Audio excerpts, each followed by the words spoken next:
Welcome to home style. అందరూ ఎలా ఉన్నారు? అందరూ బాగుండాలి, అందులో మనం ఉండాలి. ఇవాల్టి వ్లాగ్లో అప్పం ప్లస్ మసాలా కర్రీ ఎలా తయారు చేసుకుంటున్నాను అన్నది ఇందులో షేర్ చేస్తానండి. ఫస్ట్ అయితే బియ్యం నానబెట్టేసుకుంటున్నాను. దీనికి కొబ్బరికాయ కావాల్సి ఉంటుంది. నేను ఒక అరచెక్క అయితే కొబ్బరికాయ తీసుకుంటున్నాను 1 కప్పు బియ్యానికి. మనకు ఆపం కదండి, కొబ్బరికాయ కూర వేసినా పాలు వేసినా కూడా బాగుంటుంది. నేనైతే ఇందులో కూర వేస్తున్నాను. ఇప్పుడు నానబెట్టుకున్న బియ్యాన్ని గ్రైండర్లో బాగా గ్రైండ్ చేసేసుకోవాలండి. ఇప్పుడు నేనైతే బియ్యం వేసేసుకుంటున్నాను.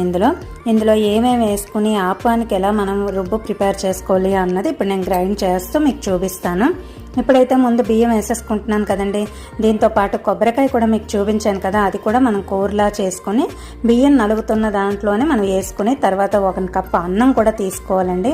అది ఎప్పుడెప్పుడు యాడ్ చేయాలి, ఎలా యాడ్ చేస్తున్నాను అని గ్రైండ్ చేస్తూ మీకు చూపించేస్తాను. ఎందుకంటే ఆపం అనేసరికి మనకి ఉండిపోయిన అన్నం కానీ లేకపోతే ఇది